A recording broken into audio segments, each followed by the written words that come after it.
Bueno, y si hablamos de encuestas, queremos conversar de una en específica, los resultados de la encuesta Criteria con su director Cristian Valdivieso. ¿Cómo estás, Cristian? Muy buenas tardes, gracias por acompañarnos. Hola, ¿qué tal, Matilde? Muy buenas tardes. Gracias Bueno, por la invitación. a ti por estar con nosotros. La encuesta que tú elaboraste la última semana es consistente con todas las mediciones que hemos visto en las últimas horas. Es consistente, si bien son distintas, tienen otras metodologías, pero están marcando y apuntando al mismo fenómeno. El alza sostenida de Janet Jara, el estancamiento de José Antonio Kast junto con Evelyn Matei y un escenario de segunda vuelta que todavía es bastante volátil. Miremos los resultados que tienes tú de acuerdo a lo que estaban midiendo la última semana. El alza de Janet Jara, que lo vamos a mostrar de inmediato, que es ¿quién crees que será el próximo presidente? Y ahí el alza es significativa porque de 4 puntos se llega directamente a 34. José Antonio Kast queda con 27, Evelyn Matei baja a 18 y aparece Johannes Kaiser con 5 y Franco Parisi con 4. ¿De qué está hablando esta lámina? No, efectivamente son más que más que una alza significativa, una alza superlativa la que experimenta Janet Jara, que de haber sido una candidata improbable y después una triunfadora improbable se transformó en un fenómeno electoral importante y el salto es mayúsculo y refleja de alguna manera el gran envión que significó para ella el triunfo en la primaria. Más allá de la participación, lo holgado de su triunfo, lo visible y el alcance que tuvo y la dimensión simbólica y electoral que alcanzó el triunfo le permitieron a ella llegar a un amplio sector de la ciudadanía e instalarse como una candidata muy competitiva. Y eso muestra un alza de 30 puntos. Es decir, mucha gente hoy día cree que ella tiene una probabilidad importante de transformarse en presidenta. Dicho eso, todavía José Antonio Kast tiene una posición importante, sumada a la de Evelyn Matei, etcétera. De alguna manera la oposición todavía sumada o de manera agregada muestra mayor probabilidad desde el punto de vista de la gente de alcanzar el gobierno. Varias cosas ahí. Lo primero, podemos hablar ya de un fenómeno Janet Jara. Yo tengo la impresión de que sí, fíjate, porque no solo fue un buen triunfo en la primaria, sino que esto se ha venido a reflejar en las encuestas, te fijas, es decir, la primaria fue solo del 9% del padrón, o sea, 1.400.000 personas que participaron, y uno puede haber dicho, bueno, esto era pequeñito, era acotado, pero lo que terminó pasando es que las encuestas que intentan representar al conjunto de la población, es decir, a todo el padrón electoral, por decirlo de alguna manera, mostraron un alza de manera muy significativa en su posición y hoy día incluso en las preferencias espontáneas está liderando las encuestas presidenciales. Es decir, si había una posibilidad antes de la primaria de que hubiera una segunda vuelta, o se hablaba, o las encuestas mostrando una posible segunda vuelta entre dos candidatos de oposición, hoy día esa posibilidad quedó absolutamente descartada o muy improbable que esa posibilidad se dé, dada la envergadura del triunfo de Janet Jara y cómo lo leyó el conjunto de la ciudadanía, más allá de quienes efectivamente participaron en la primaria. Ya, y el conjunto de la ciudadanía aparentemente le da lo mismo que Janet Jara sea militante o no del Partido Comunista. ¿Eso es así? A ver, yo creo que no sé si es una mochila, pero no es una palanca la Claro. militancia comunista.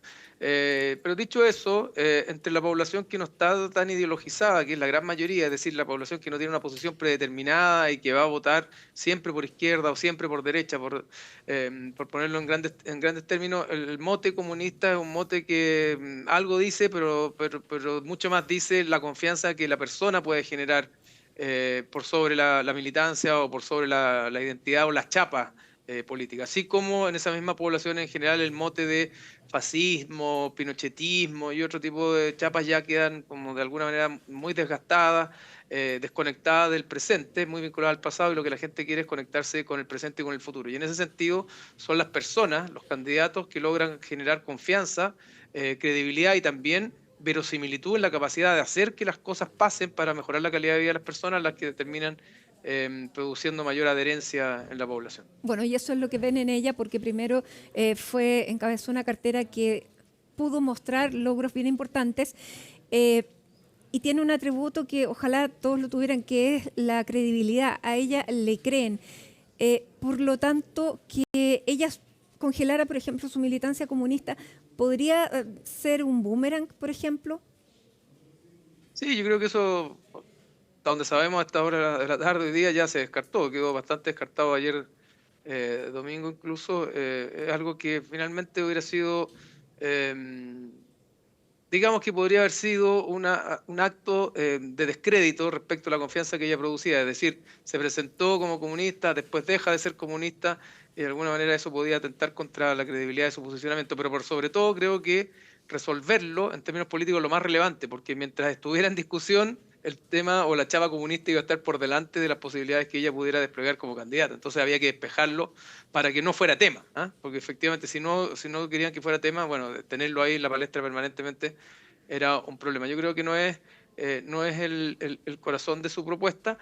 Y dicho eso, Matilde, también es cierto que ella genera mucha credibilidad, o en los sectores que están hoy día inclinándose por ella, genera mucha confianza, pero ha sido una confianza que subió como la espuma, muy rápido, ¿ah? Es decir, ella logró algo muy difícil, que es aumentar significativamente el nivel de conocimiento, y que ese aumento en el nivel de conocimiento venga aparejado con un aumento en la valoración positiva, ¿ah? Muchas Ujú. veces tú puedes ser conocida rápidamente, pero después asociada a cosas negativas, y eso Claro. de ahí no te saca nadie. Pero también es cierto que fue tan alta y tan rápida la subida, que ella tiene que cuidar ese atributo, porque es un atributo que no está bien aplomado, es un atributo que es muy hijo de un momento específico, y que si no lo aploma y no lo sostiene, bueno, se le puede derrumbar, como se le ha derrumbado a otros candidatos de estos que emergen muy rápidamente y con mucha fuerza, ¿ah? Y en Entonces, ese sentido se puede sí. derrumbar por, digamos, posiciones de personas de su mismo partido. De alguna manera, el riesgo del derrumbe es que lo que ella hizo, o de lo que ella hizo una promesa, que era no te mentiré, pueda verse controvertido por algo, por alguna situación, Ujú. por alguna experiencia anterior que contradiga lo que está diciendo hoy día en el presente. Y eso es lo que de alguna manera la puede poner en riesgo, y por eso que ella tiene que ser muy cuidadosa en buscar mucha consistencia, y evidentemente desde el mundo de la oposición van a buscar mellar ese atributo, que es el no te mentiré, porque es el que generó mucha confianza, y que de alguna manera es el que la sube, entre otras cosas, ¿verdad? Junto con la empatía, la cercanía, pero es lo que genera confianza en un mundo donde la desconfianza en general es lo que prima, y por lo tanto la confianza no se pone en los partidos, ni en las instituciones, ni en las coaliciones, sino que fundamentalmente en las personas. Ya. Entonces, ella está subida de ese atributo que es muy potente, pero tiene el riesgo de que no esté bien aplomada o bien fortalecida en el mismo. Bueno, y es un atributo además que va muy de la mano con el nivel de exposición que he tenido durante los últimos días. Ahora, vamos con la siguiente lámina, que es donde ustedes preguntan si la elección presidencial fuera este domingo, ¿por cuál de las siguientes candidaturas votarías? Y ahí es una pregunta cerrada, ¿no es verdad? O sea, son los candidatos que ustedes proponen por los que la gente se define. Y ahí Janet Jara marca 31 puntos, José Antonio Cast 22, Evelyn Matei 18, Franco Parisi 9, Johannes Kaiser 8, Marco Enrique Jominami 3. Nuevamente los números son favorables para Janet Jara, pero en este escenario uno no ve hacia dónde ella pudiera crecer. ¿Qué es lo que se puede esperar? Ese es el techo de Janet Jara, porque si sumamos ahí, Marco Enrique Jominami es el único que pudiera estar medianamente cerca de su sector político. Sí, también hay algunos indecisos, y efectivamente ella se instala con una suerte de asiento asegurado para la segunda vuelta en esta medición, que como bien dices tú, Matilde, es una papeleta, es decir, es lo que simula lo que pudiera ser el día de la elección. Después esta puede cambiar, pueden haber más candidatos, algunos pueden bajarse, otros subirse, pero es una papeleta razonable al día de hoy, y en esa papeleta ella estaría pasando segunda vuelta. El punto es efectivamente que ella tiene un 31, es la número uno, pero si tú sumas a todos los de oposición, o claramente de oposición, son más que ella, y ese es el desafío que tiene. Ahora, dicho eso, su techo no es el 31 necesariamente, hay indecisos, hay alguna votación que pudiera ser de izquierda, que pudiera sumarla en una eventual segunda vuelta, pero además hoy día la gran mayoría de la gente no tiene posiciones sólidas, inmutables, ¿ah? Entonces hay muchas posiciones que pueden ir cambiando, y que hoy día están marcando incluso un candidato de oposición y que pueden terminar marcando por ella. Ahora, tenemos la pregunta respecto al techo al día de hoy, que es la que vamos a mostrar más adelante, que muestra que ella todavía tiene un espacio de crecimiento o de disponibilidad de votos potenciales. Vamos a verla, que es básicamente la consideración negativa y positiva. Vamos a revisar esa lámina. Claro, claro, esa lámina lo que muestra es aquella gente que dice en rojo dice que nunca votaría cada candidato, y lo que vemos es que hay un 45% que dice que nunca votaría por Evelyn Matei, y que en el caso de Janet Jara es un 55%, ¿ya? Y por otro Ya. lado tenemos el azul, que habla de la consideración positiva, es decir, el porcentaje de personas que podría considerar al candidato, es decir, no lo descarta, y aquellos que están muy decididos a votar por ese candidato. Ujú. Y en ese escenario vemos que de alguna manera hoy día el techo de Janet Jara sube hasta el 45. No le alcanzaría para ganar la segunda vuelta, porque no llega al 50, pero sube de los 31 que tenía. Es Pero decir, tiene un freno de un 55 que jamás votaría por ella. al día de hoy, efectivamente, pero como sabemos, las cosas son todas bien líquidas y pueden ir cambiando.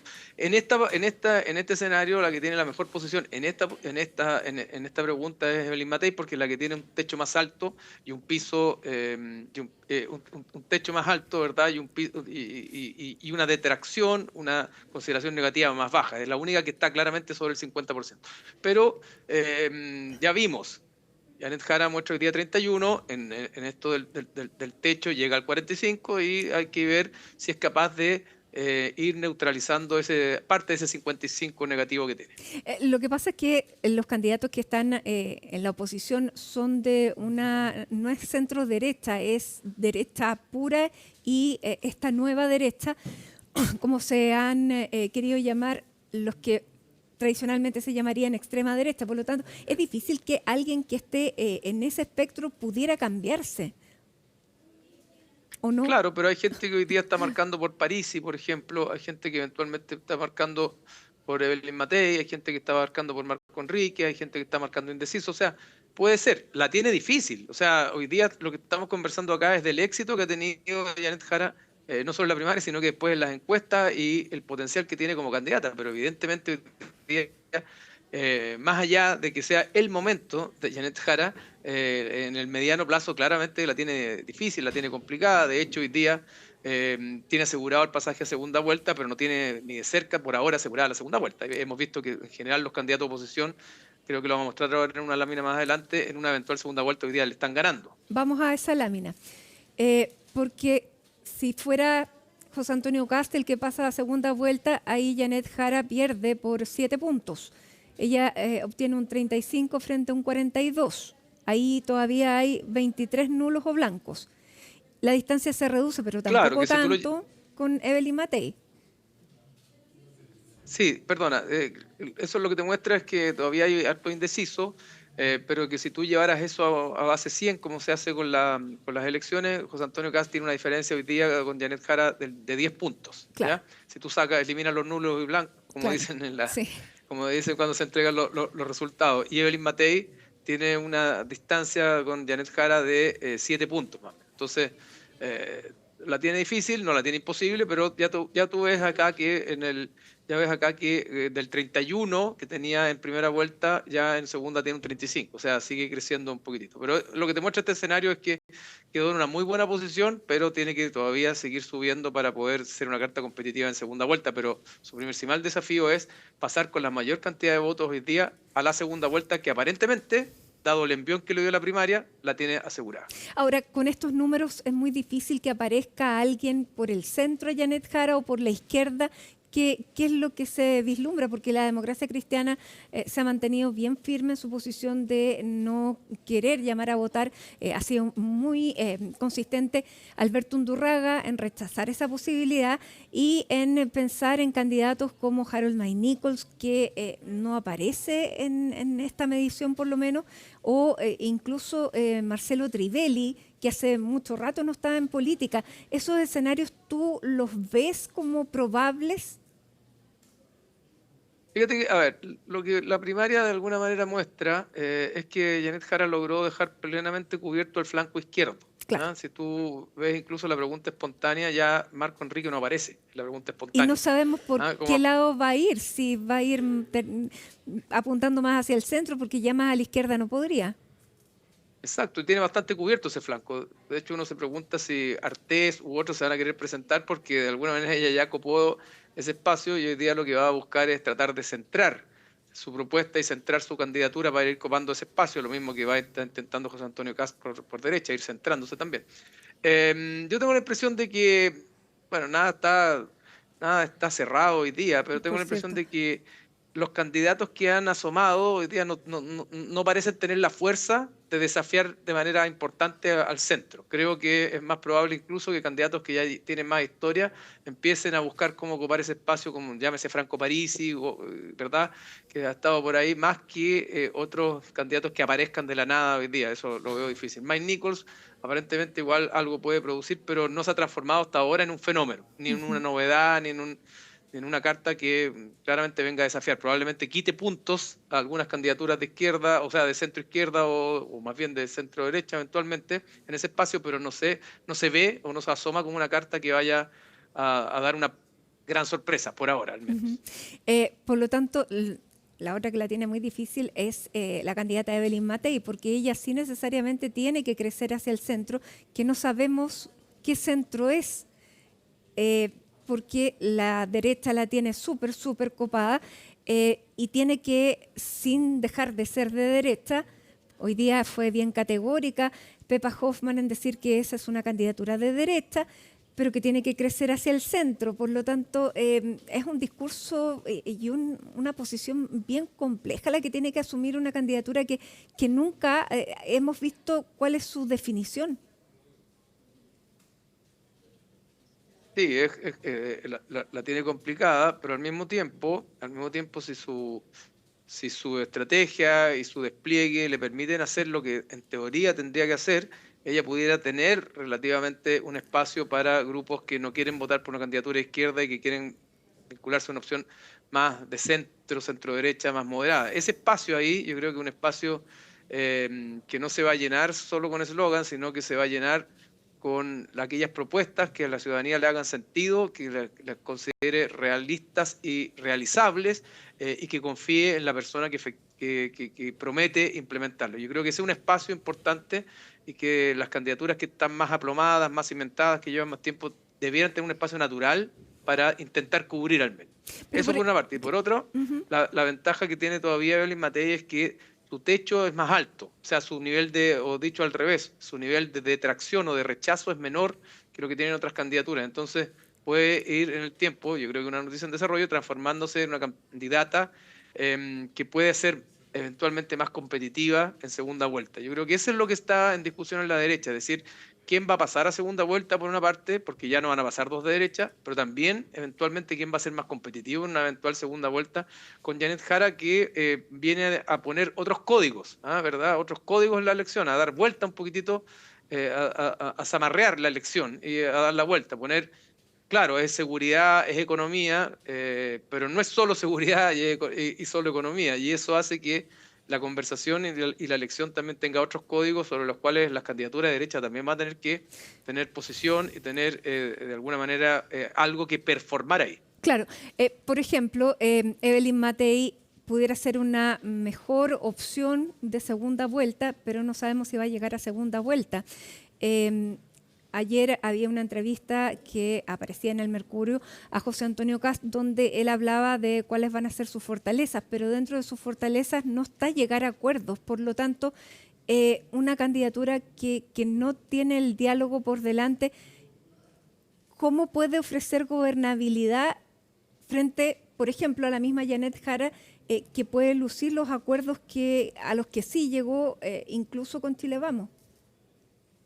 Bueno, ahí tú tienes un muy buen punto, pues, Matilde. Efectivamente, cómo eso viene a dar vuelta de alguna manera a los códigos de la elección también y pone un desafío importante a las candidaturas de derecha. Entonces, la pregunta es, ¿hasta dónde una candidatura como la de Evelyn Matei es capaz de sacarle partido a la idea de generar gobernabilidad, dar más certidumbre, producir acuerdos?